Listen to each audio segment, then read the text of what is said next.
what's going on, everybody? This is me, Joel Simmons. We're back again for another It Starts With Me. We have a great guest here today by the name of Mathew Turner.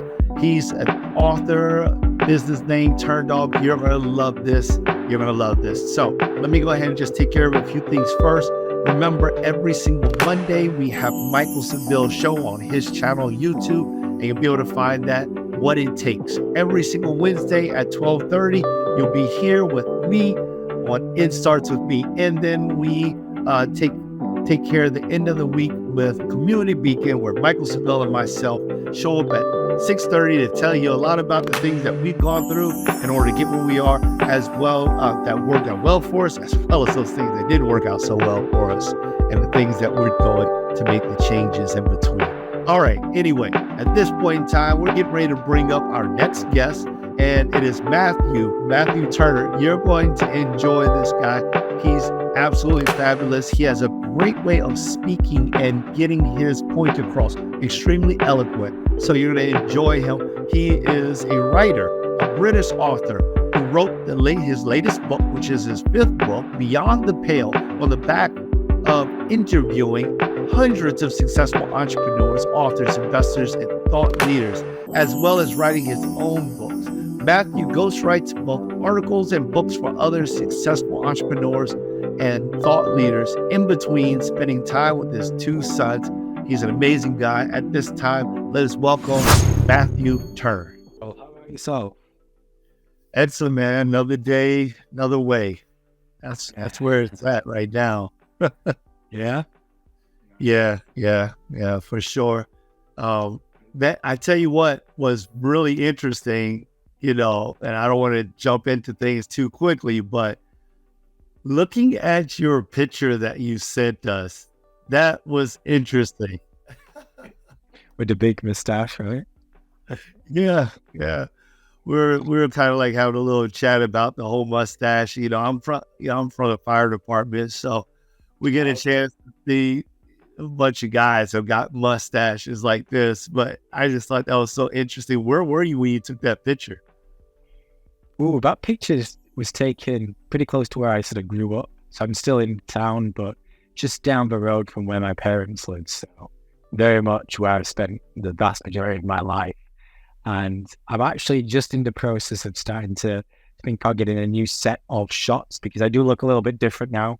I had the mustache for a good amount of time, but it was a good 3 or 4 years.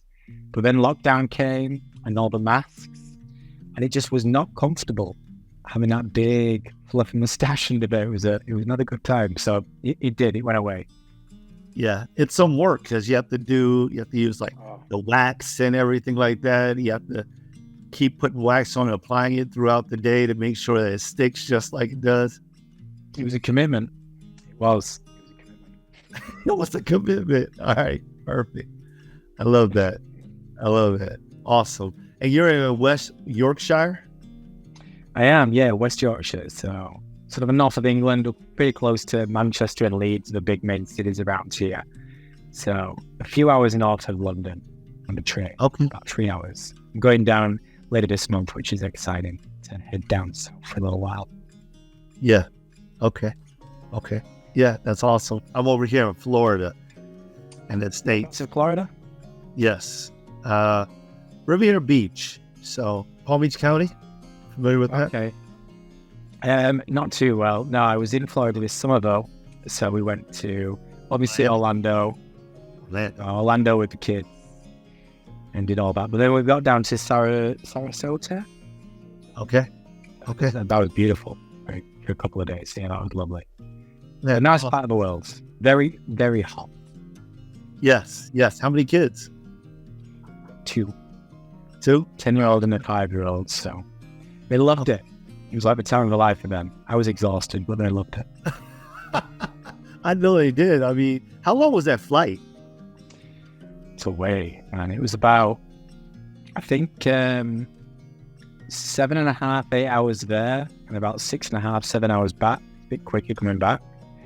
Okay. Yeah, it was a long flight. So it's my daughter, who was 4 at the time. She's not the most patient, so it was an uphill battle to keep her entertained. It was good. It was good. We got there. We had a time of his life. And yeah, some amazing memories. Awesome. Yeah. I've got 3 kids, 24, 17, and 12. So, yeah, got 2 left in the house. My middle child is about to go to college, and she's going to stay here, though. She's going in state. So that's pretty awesome. I get to hang out with her for a little bit longer. That's nice. Yeah, it goes quickly, doesn't it? My son's going to be starting secondary school in like 18 months' time. And yeah, on the one hand, you're always kind of rushing it and trying, I can't wait to get past this phase, a bit more peace, a bit more this. But then at the same time, you're like, I'm going to miss it when it's gone, right? So. Yeah. So true. It changes, morphs. It changes. It grows. Different. It's different. It's just different. Yeah, it really is. So I'm interested to hear more about that maybe later on in life. We have to stay in touch, Definitely. Yeah, that'd be nice. Yes. I'm sure you can pass on some tips as well. And I enter those teenage years. It seems like you're an expert. Oh man, I don't think anyone ever becomes an expert because every child is different. So yeah, by the time you get to the next one, unless they're like paired together, which I don't have any experience with that, but I would assume that they're paired together, you kind of sort of got the benefit of going through those same phases of life and development of life close to each other at the same time, even though they have different personalities. But each one of my children, 7 years between the first and the second, and 5 between the second and the third. So it was just like, I think that's right. Yeah. So when I thought about it, it's just like, man, and then between the difference between a girl and a boy, just blew my mind. My little boy is nothing at all like the girls, and my middle child is nothing like her older sister. I just pray a lot, brother. Just pray a lot. I will. The difference between boys and girls, let's just say I wasn't prepared.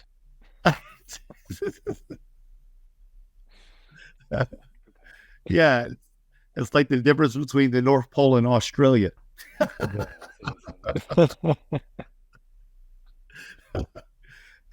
So that's cool. So you wrote a book. Beyond the latest book that you wrote was Beyond the Pale. Yes, that's correct. Number 5, and it was my first project where I brought together my passions of fiction and non-fiction. So I've written a few novels, fiction. I've written some non-fiction over the time, and like ghostwrote for other people. And I've always liked this idea of combining them two in some kind of fable or parable. There's certainly been books that I've read over the years which have kind of fit into that sort of mixed genre where they combine the two. And a good number of years ago now, I came up with an idea, the character and the journey that he would go on. And yeah, it led to Beyond the Pale. So it's been out a couple of years now, which is crazy to think. And I'm already working on its sequel, Beyond the Horizon. Nice. That's very good. That's very good, man. So, and the business name is Turn Dog? That's correct, yeah. How'd you go with that? So I played rugby throughout my youth, and my last name is Turner, so I was known, no one ever called me Mathew growing up. I was always just known as Turner in all my friendship groups. And then I was 15, I think, and one of our guys in the rugby team called Luke just one day shouted out, Turned Up. No idea why, and it stuck. So everyone from thereafter in my rugby circles just started referring to me as Turn Dog. It bled into other friendship groups as well. And before I knew it, it just became like, either like a password or an email handle or whatever else. Like when I would join forums and online communities, I'd like MSN chat back in the day. It always just had Turn Dog in it. And when it came to starting my business, I was like, well, Mathew Turner is a very common name, but Turn Dog is quite rare. So I allowed it to become like my little alter ego, if you will. So I was right under Mathew Turner. I'm able to still kind of like go forth as Mathew Turner, but I'm always kind of like working on this little alter ego who appears in books and does a lot of like the sort of online programs and things that happen online. So I'm able to step into the shoes of Turndog on a daily basis. It's fun. That's interesting. That's interesting. And all based off of this one moment in time. Do you think that, because of these young people that kind of like threw this name out all of a sudden, just like, oh, that sounds cool, I'm just going to call you Turndog, that somehow gave you this mindset to like develop this alter ego when developing books? Or, how did you get from just going into chat rooms as Turndog and then also writing books, and kind of like living the Turndog lifestyle? I suppose I've always just been quite a private and shy person. So whenever I'm writing a book, and Beyond the Pale is a really great example of it, I write a book because I feel curious. There's some kind of question or burning desire in me to like figure something out. So Beyond the Pale, there's numerous topics that go into it, but its overarching premise is this idea of hustle culture and escaping the hustle and defining success on your terms. So as I was coming up with the idea of Beyond the Pale, like this was my life. This was like me living it there and then. In order for me to like properly progress and develop personally, I can't just read books. I can't just take courses. For me to properly learn and devour it, I have to start writing. But I find it can be quite pressure-filled if you're writing for yourself. So if I'm able to use another character, so when I was writing Beyond the Pale, I was able to create this character Ferdinand, who's the lead character of Beyond the Pale. And as I'm writing it, it's like I'm walking side by side with him. There's elements of Ferdinand in me, there's elements of me and Ferdinand, but he's a very different person. So it doesn't feel like I'm writing about me, yet it feels familiar at the same time. And I suppose it's been a similar thing with Turndog when I've like been developing different things over the years, and when I would be in like chat forums and things, I was able to write and share stories that were very much myself and very much appealed to me. Yet it didn't feel like I was necessarily sharing Mathew with the world. And I'm more comfortable with sharing Mathew with the world now, although I still have that resistance because I'm naturally quite a reserved character. But back then when I was 17, 18, in my early 20s, it was a big fear. So just having that little alter ego Turndog gave me the confidence to share elements and aspects of me that I otherwise would just not. Does that make sense? It does. It does. It wasn't really a conscious thing. There was never like a moment in time when I was like, I'm going to create this alter ego. It was just like a natural, I suppose, evolution over the years where I always had like that little alter ego. Right? I wanted to, not be Mathew right now. I could just step into the shoes of Turndog. And he was me, but he was a little different to me. And the same as he drew today. So then is it like, is this a person that you wanted to be, that you looked up to? I mean, you said that like Ferdinand has these different elements, and like as Turndog, you can walk right next to him, and this is like your buddy and whatnot. So, I mean, when you think about this, is this just like the you that you would be if something had been different? Sometimes.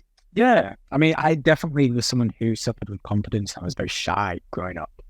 So if we use Turndog as an example, especially in my sort of younger days, in my early 20s, he was a more confident character than me.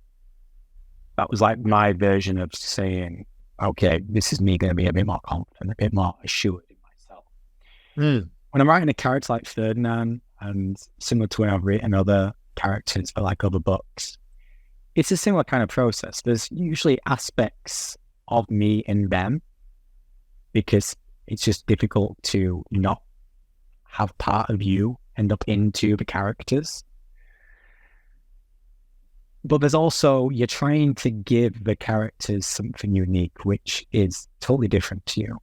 It's interesting when you're writing about someone and you have to like step into their perspective, and there's parts of them which are very alien because they think in a particular way or they act in a particular way. And it's just not what I would do, Mathew Turner, in the everyday. So it's a challenge because I'm able to imagine what life would be like with that particular character trait. If I could imagine what life would be like with that particular personality. And sometimes that's born out of a curiosity. I wonder what it would look like. I wonder what it would feel like to be like X.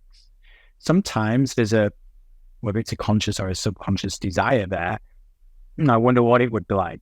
Maybe it'd be nice to have that kind of personality trait. Maybe it would be nice if I wasn't, this, that, or the other. And sometimes I don't want that.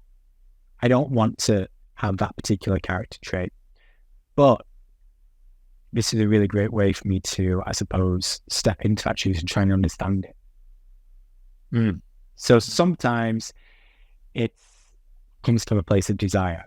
Sometimes it comes from a place of fear or resistance. And sometimes it's happening on a conscious level. Other times it's happening on a subconscious level.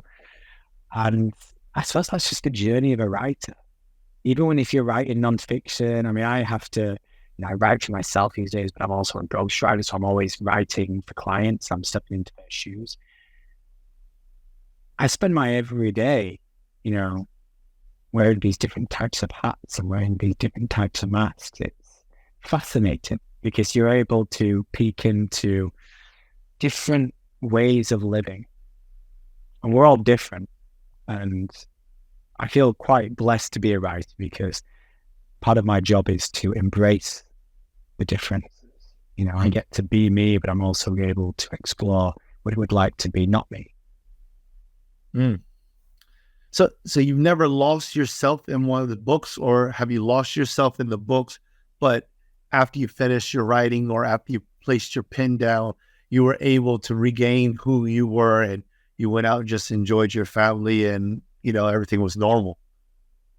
No, I've never, at least so far, I've never got so lost in a project where I find my personality, at least not knowingly, not consciously, nothing in a way where I could have noticed it. Where it altered me completely and diluted my entire personality. That's never happened, which I think is a good thing. Yeah. But it inevitably does to an extent. Like if we use Beyond the Pale as an example, I remember during the writing, there were certain times when I would have dreams and Ferdinand was appearing in them, or I would have dreams as certain or other characters in the book. Because that's the fascination of creating anything. You have to step into that void because you're trying to bring something that doesn't exist into existence. So that's in itself isn't easy. You have to let go of a part of yourself so it doesn't cloud the story or the chapter or the scene. So you have to be like, I'm not going to be Mathew right now. I'm going to write this chapter and I'm in a coffee shop living life through the eyes of Ferdinand, not through Mathew. So I'm having to step into Ferdinand's shoes. And when you're doing that day in, day out, weeks and over months, it is inevitably going to have an impact on you for the good and for the bad. But I've never lost myself so completely. I'm like, wow, this is getting a bit too much. I'm losing sight of who Mathew is. Yeah. That's really interesting. Because, and this is the reason why, this is kind of like what I was thinking while I was asking those questions, is like so many people kind of embody somebody that they look up to, and definitely not for the same reasons that you're discussing right now, because what you're talking about is a very pure form of creating the fantasy and fiction, so that somebody else can, look to this for escapism, and even as you're bridging the gap between fiction and nonfiction, there's definitely a place for this, but there's so many, especially today in this day and age, aside from books, but more like social media, where people are looking and they're seeing somebody else. And this other person, maybe they have a bunch of money, maybe they don't, but they show up a certain way on a video.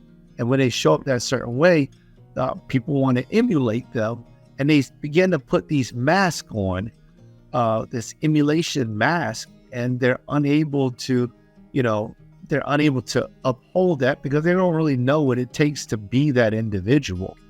They just know that that individual appears to be like successful or so. So go ahead. Oh, I do. I mean, it's very serendipitous because it's a huge part of Beyond the Pale's journey, and one of the reasons why I wrote the book. Because here's the thing. We are only ever in our heads. The only true person we ever get to properly know is ourselves. Even if we're with our partner and we have kids and really close friends and family, we never get to spend any time in their head. The only head we ever get to exist in is our own. So we are abundantly clear on our imperfection, our insecurity, our fears, our fragility. That's all we ever see. So it doesn't matter who you are, how confident you may be.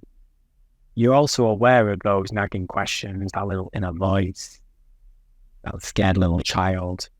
You've only ever lived in your head.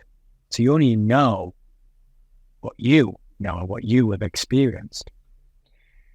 So we look to others as a center of escapism to just give ourselves a bit of a breather.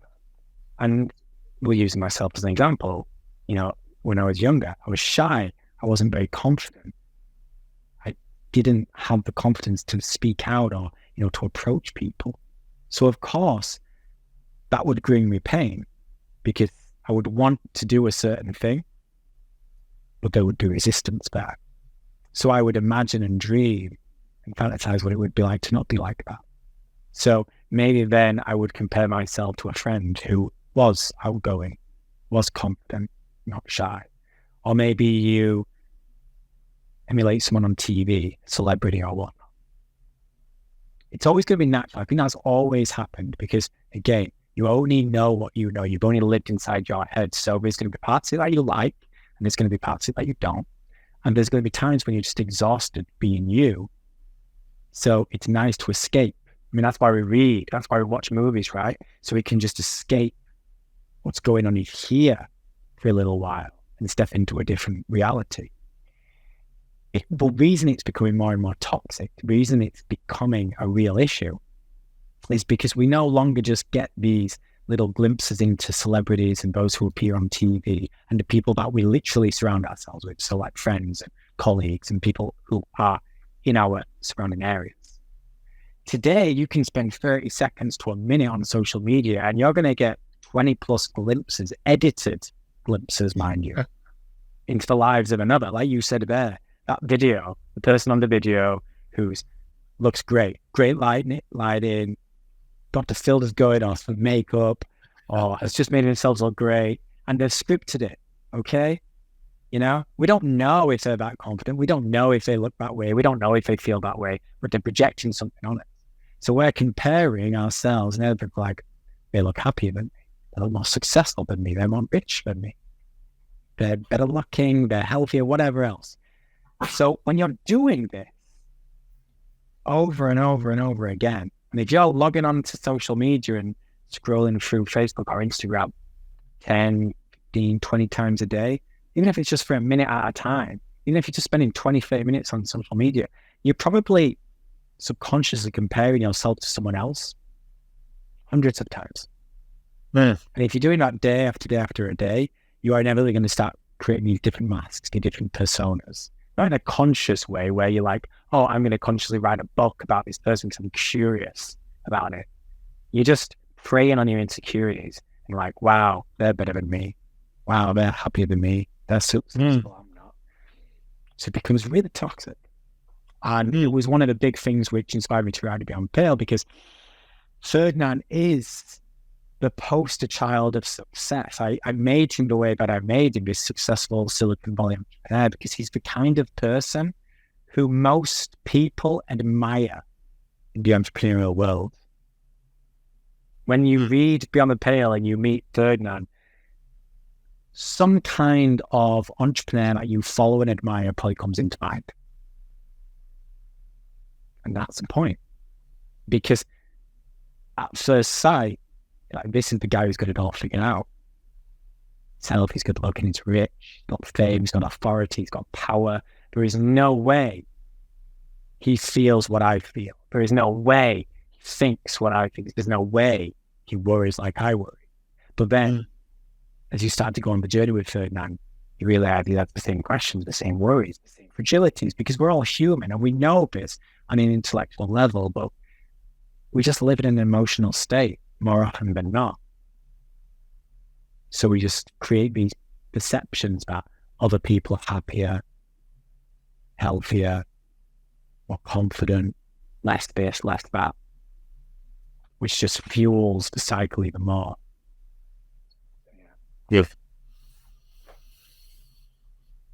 Yeah. It does fuel the cycle even more. And so what do you do when you're in doubt? Most people, when they're in doubt, when they're feeling a little fragile or they're insecure, they'll pick up a phone, right? And everyone's probably got a habit. I do. I know I do. When I open their phone, I have like a routine. I'll go on this app, and I'll check this one and that one and that one and that one and that one. Most people have that kind of routine. Well, they'll follow a certain kind of routine.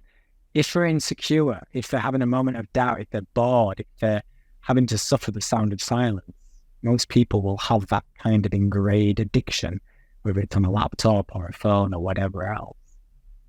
So when you're feeling insecure, when you're feeling vulnerable, you're going to the exact place you should be going. So it becomes a really vicious cycle. I mean, that is so true. And it's so dangerous at the same time. I've always, coming up, I was definitely a movie buff. I'm definitely more of a book buff at this point in time of my life. But I just used to love to find myself just kind of like get lost in, fiction, the adventure style of the TV shows and movies, because I love to see the good guy win. I absolutely adore it. But as I've grown and become older, I realized that the good guy winning on TV was so much easier than the good guy winning in real life. I mean, you have to accept downfalls, and you have to accept, times that you're not going to do so well, and times that you're going to fail, and times that you're going to be upset, and times that you're going to be frustrated, and times that you're going to be sad, and times that you're going to be angry. And you have to do something with all of those different types of energy, like real stuff. It's not just like fade to black. It's like these things don't go anywhere. They stay right there with you until you actually deal with them. And it doesn't matter, if you're right or wrong. Like in the movies, we, from the outside looking in, we always have these opinions. Oh, don't go over there. Oh, do that. And, even in reading the books, it's the same thing. When you get deeply invested inside of a book, I love, like Sherlock Holmes or, so you would read this book and you're just like, oh my gosh, it's about to happen. And then you find yourself rooting for the character, which I'm sure it's the same way with Ferdinand. You're just like rooting for him to overcome. And sometimes when they don't overcome, it's like, it on the outside, but sometimes that's hard to predict on your own life, and the parallels right there can be so alarmingly close that in some stories, you can almost feel yourself as being that character walking down that alleyway or being faced with that struggle. And you can actually feel as if, this is something that you're going through.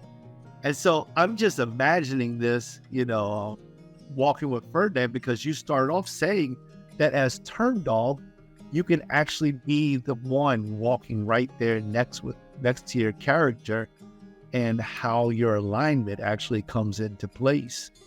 And I just wonder about so many people that need positive alignment, and also that need to maybe take the mask off, right? Yeah, we do. And it's hard. It's hard. I wrote earlier, just about 2 hours ago. I wrote a little something that was on my mind about the saying, when life gives you lemons, make lemonade, right? We're surrounded by positive messages like that. And on the surface, when life gives you lemons, turn it into lemonade is great and true. I think perseverance is one of the, if not the best trait we can have as a person. Like someone who's got perseverance and persistence, they go places. Where they go, who knows? But they go places. But life gives you lemons, make lemonade on its own means absolutely nothing. Because let's think about it for a second. If life gives you lemons, sure, turn it to lemonade. But there's a process to that. Yeah. There's a process to that. It doesn't just happen.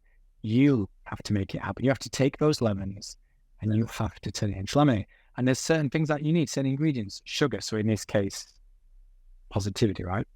You need positivity and belief and faith to tap into that perseverance and persistence to take the step. But that alone is nothing, because if you just put sugar on a lemon, nothing's going to happen. You've got to peel the lemon, you've got to squeeze the lemon. It doesn't take just one, it takes many. And it takes effort and time and energy to squeeze those lemons. Yeah. And then at the end, when you've created the lemonade, you're left with all this pulp, skin, and stuff that you need to get rid of. Because if you don't get rid of it, it's just going to sit there rotting and smelling and stinking up your life. So, sure, when life throws you lemons, you need to make lemonade. And that's a great saying and a great way of life to live. But you can't get lost in that positive message. You can't get lost and go, oh, well, that person did it, so I can too. You have to be realistic and go, if I want to turn these lemons into lemonade, I'm going to have to commit to the process. I'm going to have to find some sugar within me because that's an important ingredient. But I'm also going to have to commit to the process of actually grinding and squeezing and rubbing. And then when I've done all that, maybe it takes days, maybe it takes weeks, maybe it takes months, maybe it takes years. Going through all that is going to have some leftover stuff that I pretty much will not be able to use. It's waste. It's going to stay there. I'm going to have to do something with that waste. So that's where, the whole personal development side comes in, because when you've got that waste, you need to deal with it. Maybe not right now, soon. Whether it's through therapy, whether it's through going through the process yourself, learning, it's always different. But the point is, there's always more to the process than a nice, neat meme or quote or social media video or even a book. So yeah, it's amazing to be inspired by someone or something, but you've constantly got to bring it back to you and relate it to your situation. But then more importantly, you have to realize that the person you're comparing yourself to or the process that you're comparing yourself to is exactly that. It's a process. And that person you admire had to go through that process. You probably just didn't see it. Yeah. Was there to experience it. That person hasn't shared it with you. And even if they did share it with you, even if you saw it firsthand because maybe it was a close friend, your partner that went through it, you still didn't get in their head. No.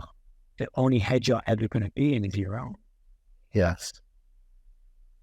Yeah. So it's important to constantly bring it back to that, because otherwise you just spend your life feeling inadequate. And I don't speak as someone who's got it all figured out here and doesn't suffer this stuff. I assure you, I suffer it. And And there are periods when I suffer more than others. I suffer it. I'm a part of it as much as anyone else is. But that's the point. Everyone's a part of it. Everyone's compared themselves to others. Everyone feels insecure. I don't care whether you're a millionaire, billionaire, whatever it is. Everyone is human. Everyone feels human. Beautiful allegory.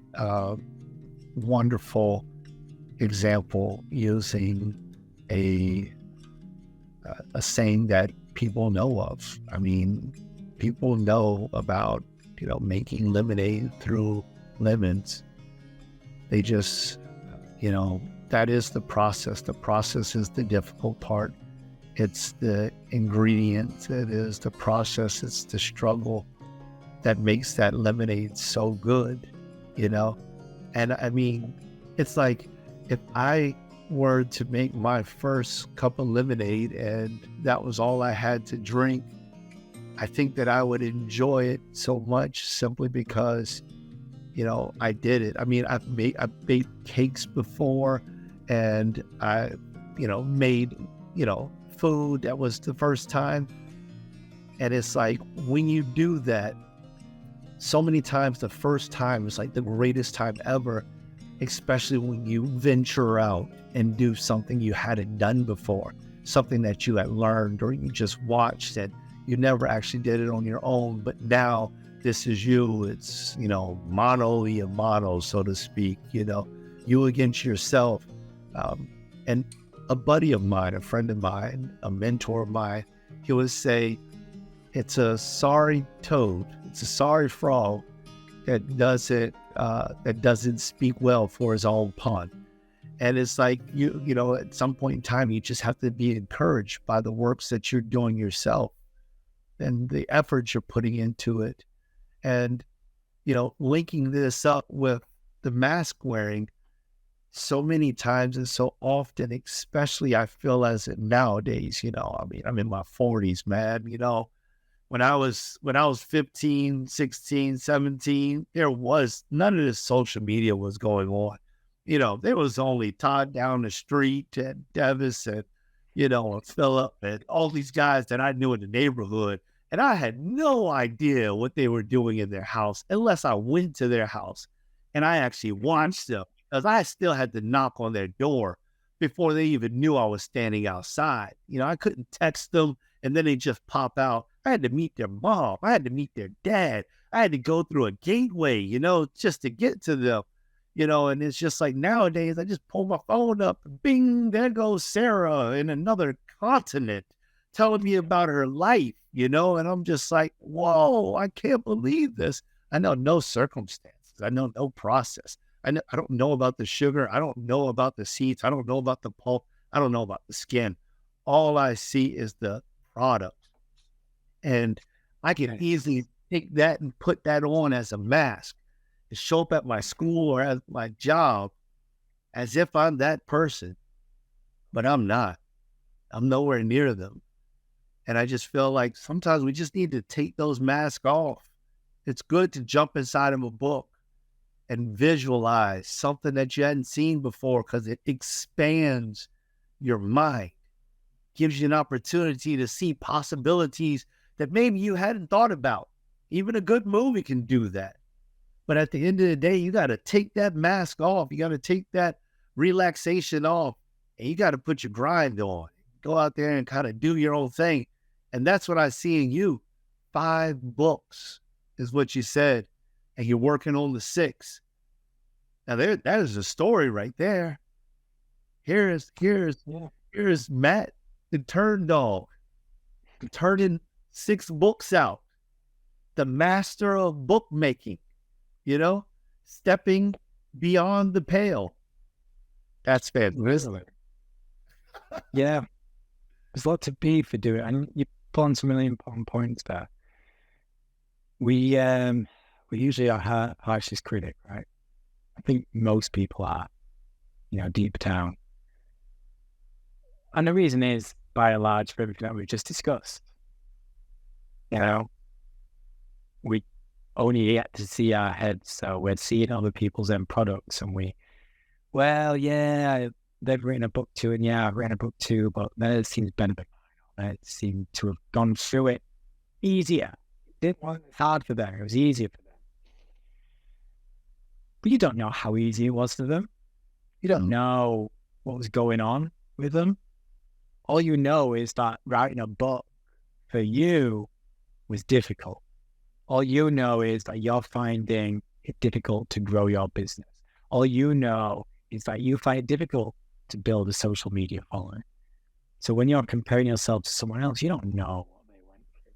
So you harsh on yourself. You end up setting yourself a goal, and then you go ahead and actually achieve that goal. Maybe you even exceed that goal. You do it in a time frame that's far better than you've first imagined. You've already set a new goal, and you go, I can't really celebrate this because that person has more than me. That person's further ahead than me. I might have made 100,000 followers, but that person has 250,000 followers. So I need to get to that level. So you're never really celebrating the actual achievements you achieve. You're never giving yourself the time to go, I'm doing all right. Because you're always comparing yourself to someone else. But not the real one. Not the real person. Just the edited person who's showing you the end product. You don't get to see all the pulp and dead skin in the background. That's off camera. Yeah, very well, very well. So this is interesting. I can only imagine how ingenious your book has been written, because I can hear it coming through your speech. And I just enjoy it so much. So I'm definitely going to look out for your book. I know it's 2 years old, but I'm only hearing about it. So I got to find this thing. How can I and many others get a hold of your book and learn about Ferdinand, what he goes through as an entrepreneur? Sure. Well, first of all, thank you very much. If you want to go and learn more about Beyond the Pale, you just need to go to beyondbook.co, beyondbook.co. You can read the first couple of chapters for free. There's links to where you can buy it online and get paperback, audiobook, ebook, whatever takes your fancy. And there's also links to my social media. So if this has stirred any kind of questions, then please, reach out. I'd love to hear from you. So yeah, beyondbook.co, find everything you need. Awesome. Is there anything that you would like to leave with the audience before we step out of this conversation, which, by the way, I've enjoyed tremendously. Thank you for. Well, me too, and I thank you. And first of all, thank you for watching. I hope you have enjoyed our conversation. And I suppose just like a little final call to action is for you to just leave this and go embrace the sound of silence, even if it's for just a moment. You don't need to worry about not thinking about things. This isn't a meditation. Just spend a moment or two in silence, appreciating you and your journey. Sure, you're imperfect. Sure, you're fragile. Sure, you have all these securities, but you know what? So do I. So does Joel. So does everyone. So just do yourself a solid and give yourself a pat on the back, figuratively or not, because you're doing all right. And if you keep doing all right, you'll do just fine. Very good. Very good. Mathew Turner, thank you so much for being here with us. Thank you. It's been a real pleasure. Likewise. So long for now. There you have it, Mathew the Turn Dog Turner. Absolutely amazing guy right there. You can tell by the way he just described some of the things that he was saying. I absolutely enjoyed what he told us and how he opened up, turned lemons into lemonade. I mean, that was the first time I've ever heard someone open it up that way and really turn lemons into lemonade into something that I could visualize and feel in real life with my own life. And I think that there's a lot to talk about in that, because at the end of the day, we do need to figure out who we are and how we will turn our own lives into something that is much, much greater, how we will change for the better. And I love how he got to where he got, or where he is, just by him taking on this kind of sort of tag name that became almost like this alias, that became, an alter ego, that became a great book writer. Amazing. Remember, wherever you are, as much as it starts with you, it starts with me. Peace.